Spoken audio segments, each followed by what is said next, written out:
Hi, my name is Tanika Gray Valbrun, and I am the founder and executive director of the White Dress Project.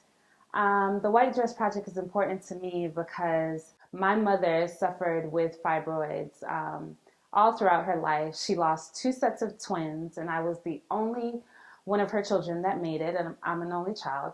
And I have suffered with fibroids since I'm 15 years old. So for me, I wanted to start a movement that empowered all the women who suffer with this epidemic. It's something that's so silent and we don't talk about it in our community, and it affects 3 in every 5 Black women and 80% of women by the time they're 50. So I just felt like it was important to get a movement started. So I came up with the name, the White Dress Project, because so many times when you have fibroids, you're not able to wear white because of your menstrual cycle, or you're not able to wear white because of your belly protruding. So I just wanted to add a fashion angle to a challenging problem that so many women face. So I hope you'll join me on this movement. Get your white dress on and pose.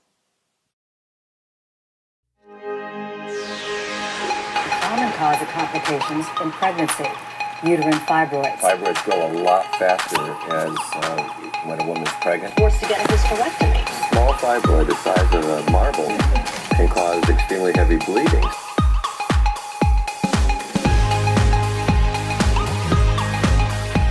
Hi, my name's Alicia Johnson, and I support the White Dress Project. My name is Kim Poma, and the White Dress Project is important to me as a woman. Vita Selby, and the White Dress Project is extremely important to me because I have a lot of very good friends and family who cannot wear white.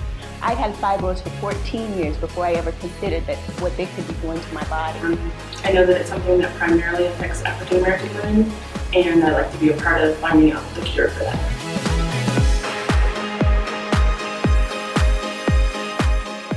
In 2013, my doctor informed me that I had very large fibroids. I noticed beforehand that my stomach was starting to look a little bit bigger, and it was getting hard, and when I tried to do yoga, it was extremely uncomfortable to lay on my stomach. So my doctor decided to do an ultrasound, and it revealed that I had extremely large fibroids. One was about 13 centimeters, and he thought it was necessary to take them out right away because they were causing a lot of different issues. So I had surgery in May of 2013. My mom came up and she stayed with me for a couple of weeks, and I was out of work for about 4 to 6 weeks. Less than a year later, my doctor told me that more fibroids had developed, and they're pretty substantial in size, the largest being 6 centimeters. He also said if I ever want to have kids, that I'll likely have to have a second surgery before planning my family. So it was pretty disheartening because I didn't know, and this is probably something new to me, that I didn't know fibroids could cause such issues with a woman's fertility. So that was surprising and a little bit disheartening. So right now I'm looking into holistic ways to try to shrink them on my own rather than go through another surgery. But if I have to, I certainly will. But I hope through the White Dress Project that some type of research or something can be done so that other women won't have to go through the same thing. Probably around September 2013, I was noticing some stomach issues, some swelling, and actually went to see my medical doctor, and the first response that he had was he thought I was pregnant. Even though my husband and I knew that was not the case, we definitely still went through the process of ultrasound and so forth, and he basically told me I had severe gas and went home. Months later, because I stayed committed to I know my body, I went back to my OBGYN, and they was able to tell me I did have fibroids. That process probably started at the end of January, which would be January 2014. So to paint the picture, from September to January, I was on and off having stomach issues, swelling, bloating, gas, ankle swelling, no symptoms from my menstrual cycle or anything like that.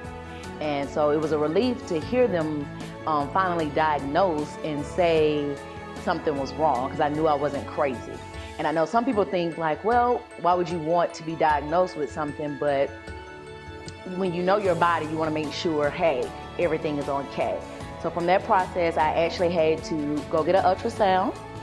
I actually had to do a scrape to ensure I didn't have cancer, which was a huge scare, to then later to do an MRI, to then finally had the surgery. I had an abdominal surgery and had them removed actually on February 27th. So here in Atlanta, we had all these snowstorms and so forth back to back. So during the snowstorm is when I found out I actually had to have surgery. And it was a short process for me to digest everything, but I don't regret my decision. I am still somewhat in recovery now. I have passed my 6 weeks, but as my OBGYN said, that it usually takes about 6 months to be 100%. And so I'm in that recovery mode and I'm feeling great and happy to share my story, and I hope it helped others. So for me, I think fibroids started at a very early age, probably around the age of 15. I've always had really heavy menstrual cycles and extreme abdominal pain during my cycles. So for me, I could never wear white because I never knew what would happen. So, throughout my college years and throughout my adulthood, I've really always just learned to deal with my fibroids and my menstrual cycle and my bloating belly all the time. So finally, a couple of years ago, my husband and I started talking about having children. And I went to a doctor who will remain nameless. And he basically told me that I needed to start looking for a surrogate, that being a mother probably the natural way was not in the cards for me. And if we wanted to have children, that surrogacy was the only route.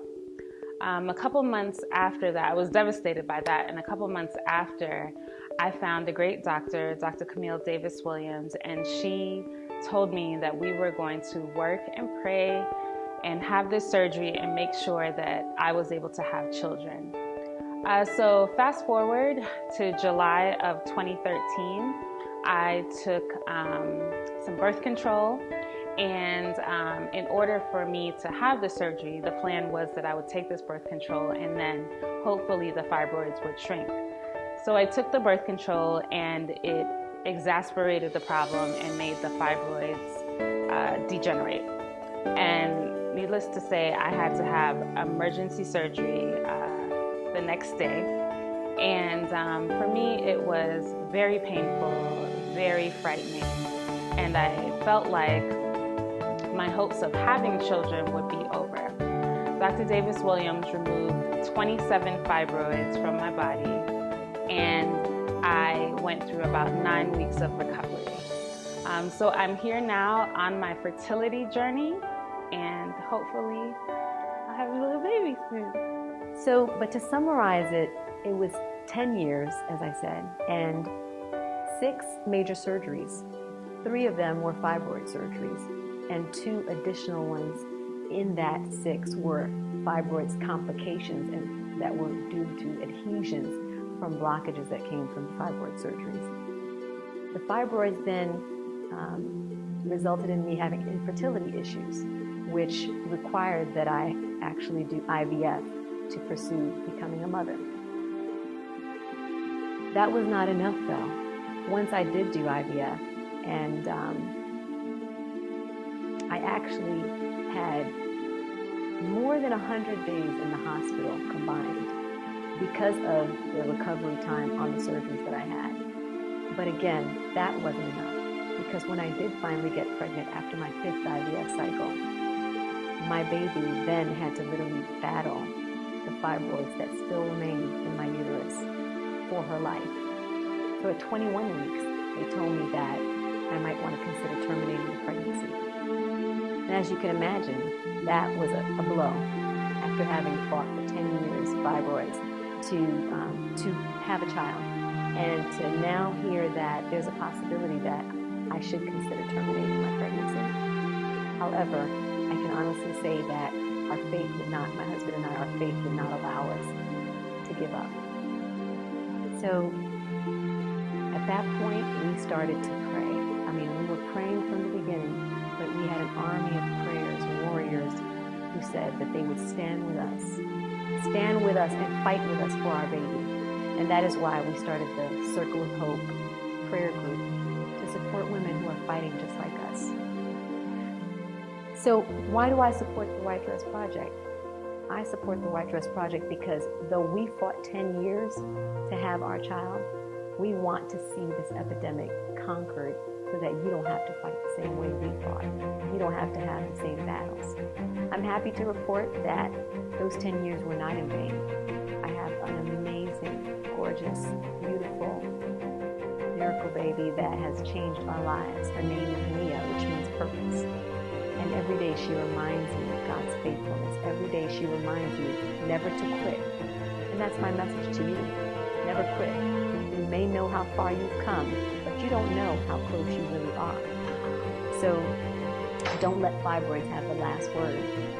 They don't have to. You can persevere and you can have your miracle baby. You can have your dream, just like I did. I pray that you'll be encouraged by my story, and I pray that you find the hope beyond fibroids that we offer. It's a wrap. That's a wrap, right? And that's a wrap. And that's a wrap. And that's a wrap.